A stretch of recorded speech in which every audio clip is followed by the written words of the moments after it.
Set definition. इस video में हम सेट को डिफाइन करते हैं। सेट क्या होता है? मिसाल के तौर पर यहाँ पर मैंने अगर कुछ नंबर्स लिखे हैं 1 2 3 4 और 5, तो ये मेरे पास एक नंबर्स का ग्रुप आ गया या उनकी कलेक्शन आ गई। तो सेट क्या होता है? ये ऐसे ही ऑब्जेक्ट्स की कलेक्शन को कहा जाता है, जैसे कि यहाँ पर मैंने आपके सामने एक ग्रुप या कलेक्शन लिखी है, तो ये इनका एक सेट बन गया। अब जब हम किसी भी चीज़ का सेट लिखेंगे या कोई ग्रुप बनाते हैं, तो उसके लिए हमें कुछ चीज़ों का ख्याल रखना होता है। जैसे यहाँ पर मैंने ये नंबर्स लिखे हैं, तो यहाँ पर मैं सिर्फ नंबर्स ही लिखूंगी। यहाँ पर जैसे मैंने अल्फ़ाबेट ए लिख दिया या कोई नाम लिख देते हैं अली, तो ये हम इसमें नहीं लिख सकते क्योंकि ये इसके अंदर नहीं आएंगे। तो इसका मतलब है कि जब सेट हम बनाते हैं तो वो एक ही जैसी चीज़ों की कलेक्शन होती है। इसका मतलब है कि सेट क्या है? कलेक्शन ऑफ ऑब्जेक्ट्स को हम सेट कहते हैं, यानी ऑब्जेक्ट्स को इकट्ठा करना, एक ग्रुप में उनको कलेक्ट करने को सेट कहा जाता है। और ये जो ऑब्जेक्ट्स होते हैं ये वेल डिफाइंड होने चाहिए और डिस्टिंक्ट होने चाहिए। वेल डिफाइंड का क्या मतलब है? सेटिस्फाई सर्टेन कंडीशंस, यानी कि जब हमारे पास हमने जैसे कि यहाँ पर नंबर्स लिखे थे, तो यहाँ पर हमारी कंडीशन यही थी कि हम यहाँ पर नेचुरल नंबर्स का एक सेट बना रहे हैं, तो उसके अंदर हम कोई और अल्फ़ाबेट या कोई नाम या कोई और किस्म का नंबर यहाँ पर नहीं लिख सकते। इसका मतलब है कि हमने पहले अच्छी तरह से डिफ़ाइन करना है कि हमने इस सेट के अंदर कौन से ऑब्जेक्ट्स रखने हैं। और डिस्टिंक्ट का मतलब होता है डिफरेंट, यानी कि एक सेट के अंदर मौजूद तमाम जो ऑब्जेक्ट्स हैं वो एक दूसरे से डिफरेंट होने चाहिए। जैसे कि हमने यहाँ पर ये सेट लिखा था, इसे हम दोबारा से यहाँ पर लिखते हैं 1 2 3 4 5। तो इसके अंदर ऐसा नहीं हो सकता कि हम 2 दोबारा से लिख दें या 1 दोबारा से लिख दें। तो हम एक नंबर को या एक ऑब्जेक्ट को दो दो बार नहीं लिख सकते। तो इसका मतलब है कि जो आपस में मेंबर्स होंगे या ऑब्जेक्ट्स होंगे वो एक दूसरे से डिफरेंट होंगे। अब हम बात करते हैं नोटेशन की, यानी कि एक जो सेट है उसे हम किस तरह से लिखते हैं या उसकी शक्ल किस तरह की होती है। तो इसके लिए हम जो सेट होगा उसको करली ब्रैकेट्स में इनक्लोज करेंगे। तो ऊपर वाला जो सेट हमने लिखा था उसे ही हम दोबारा से लिखते हैं। हम यहाँ पर लिखते हैं 1 2 3 4 और 5। इसको हम इस तरह से करली ब्रैकेट्स में इनक्लोज कर देंगे, तो ये हमें यहाँ से पता चलेगा कि ये एक सेट है। तो जब भी हमने कोई सेट लिखना होगा हम उसके दोनों तरफ शुरू और आखिर में करली ब्रैकेट्स डालेंगे और हर मेंबर के बाद हम यहाँ पर कॉमा लगाएंगे ताकि अगला मेंबर उससे डिफरेंट हो सके। इसी तरह हम सेट्स के नाम रखते हैं, यानी उनकी नेमिंग रखते हैं कैपिटल अल्फ़ाबेट्स की मदद से। यानी कि ये जो ऊपर हमने सेट रखा था इसको हम कैपिटल लेटर्स में से कोई नाम दे सकते हैं। जैसे मैं इस सेट को कह देती हूँ सेट ए। इससे क्या फ़ायदा होगा कि जब भी हम मैथ्स में प्रॉब्लम सॉल्व करते वक्त इस सेट को डील करेंगे तो हम बार बार इस सेट को नहीं लिखेंगे, हम सिर्फ उसका नाम ए लिख देंगे बार बार, ताकि हमें पता चले कि हम इस सेट की बात कर रहे हैं। यहाँ पर हमने एक वर्ड बार बार यूज़ किया है ऑब्जेक्ट्स का। तो जो ऑब्जेक्ट्स होते हैं सेट के अंदर वो इसके एलिमेंट्स या मेंबर्स कहलाते हैं।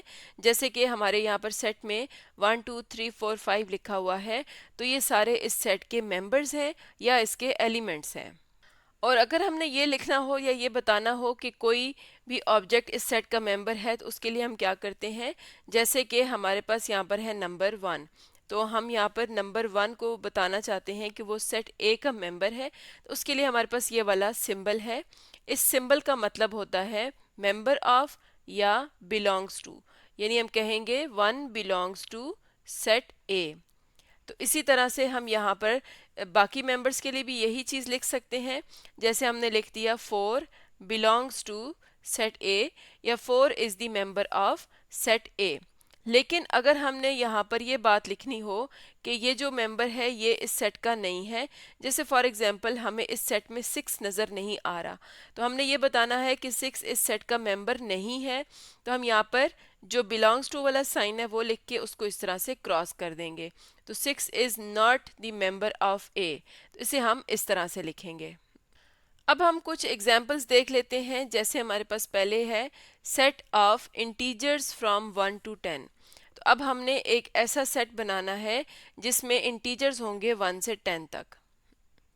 तो पहले तो हमने सेट को नाम देना है। हम सेट को नाम दे देते हैं ए और उसके बाद इक्वल के निशान और हम यहाँ पर करली ब्रैकेट को स्टार्ट करेंगे।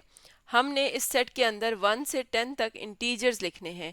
इंटीजर्स का मतलब है हमने कंप्लीट नंबर्स यहाँ पर लिखने हैं। तो हम यहाँ पर लिखेंगे 1 2 3 4 5 6 7 8 9 और 10। उसके बाद हम करली ब्रैकेट से इसे इनक्लोज कर देंगे। तो ये हमारे पास एक सेट बन गया। हमने इसके अंदर सारे इंटीजर्स लिखे हैं। इंटीजर का मतलब होता है कंप्लीट नंबर, यानी यहाँ पर कोई डेसिमल नंबर या फ्रैक्शन नहीं आ सकती। तो इस तरह से हमने एक सेट लिखा। एक और एग्जांपल देखते हैं, सेट ऑफ मल्टीपल्स ऑफ 2।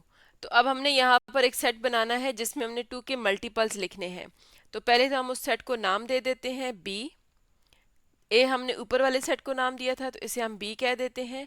उसके बाद हम करली ब्रैकेट लगाएंगे और 2 के मल्टीपल्स लिखेंगे, यानी ऐसे नंबर्स जिन पे 2 का टेबल जाता हो। तो हम 2 से स्टार्ट करेंगे, यानी कि यहाँ पर हमने 2 का टेबल लिखना है। 2 1 ज़र 2, 2 2 ज़र 4, 2 3 ज़र 6, 2 4 ज़र 8। अब यहाँ पर हम देख सकते हैं कि ये जो सारे नंबर्स लिख रहे हैं ये 2 के मल्टीपल्स हैं, यानी इन सब पे 2 का टेबल जाता है। लेकिन हम ये बात भी जानते हैं कि ये बहुत ज़्यादा हैं और ये कभी ख़त्म नहीं होते। तो जब हमारे पास इस तरह का सेट आ जाता है तो हम उसके बाद यहाँ पर 3 डॉट्स डाल के ये शो करते हैं कि ये सेट अभी आगे चल रहा है। उसके बाद हम यहाँ पर करली ब्रैकेट से इनक्लोज कर देंगे, यानी ये एक ऐसा सेट है जो कभी ख़त्म नहीं होगा। तो हम बजाय इसके कि सारे एलिमेंट्स को लिखने की कोशिश करें, हम यहाँ पर 3 डॉट्स डाल के यहाँ पर इस सेट को क्लोज कर देते हैं। तो इस तरह से हमें एक बात और पता चली कि जो हमने यहाँ पर ये सेट ए लिखा था, इसके अंदर जो एलिमेंट्स थे वो हमने सारे लिख दिए, यानी 1 से 10 तक, और वो सेट फिर हमने क्लोज कर दिया। तो इसमें लिमिटेड नंबर ऑफ एलिमेंट्स थे या इसमें बस थोड़े से एलिमेंट्स थे जो हमने सारे रख दिए। तो इस सेट को हम कहेंगे फाइनाइट सेट। ऐसा सेट जिसके एलिमेंट्स हमारे पास लिमिटेड हों या थोड़े हों उसे हम कहते हैं फाइनाइट सेट, या ऐसा सेट जो कभी ना कभी ख़त्म हो जाए उसे हम फाइनाइट सेट कहते हैं। जबकि जो हमें सेट बी नज़र आ रहा है ये आगे चलता जा रहा है और ये ख़त्म कभी भी नहीं होगा, यानी इसमें अनलिमिटेड नंबर ऑफ एलिमेंट्स है। तो ऐसे सेट को हम कहते हैं इनफाइनाइट सेट, यानी ऐसा सेट जिसके जो एलिमेंट्स हैं या जो मेंबर्स हैं वो अनलिमिटेड हैं, ये कभी ख़त्म नहीं होगा। तो फाइनाइट सेट में लिमिटेड नंबर ऑफ एलिमेंट्स हैं और इनफाइनाइट सेट ऐसा है जिसमें एलिमेंट्स कभी ख़त्म नहीं होंगे। तो इस तरह से आज की वीडियो में हमने देखा कि सेट क्या होता है, सेट की नोटेशन क्या है, उसको हम नेमिंग किस तरह से देते हैं और कोई भी सेट हम किस तरह से लिखते हैं। इसके अलावा हमने इस वीडियो में फाइनाइट सेट और इनफाइनाइट सेट को भी देखा। तो आज की वीडियो में हमारा टॉपिक था सेट डेफिनेशन।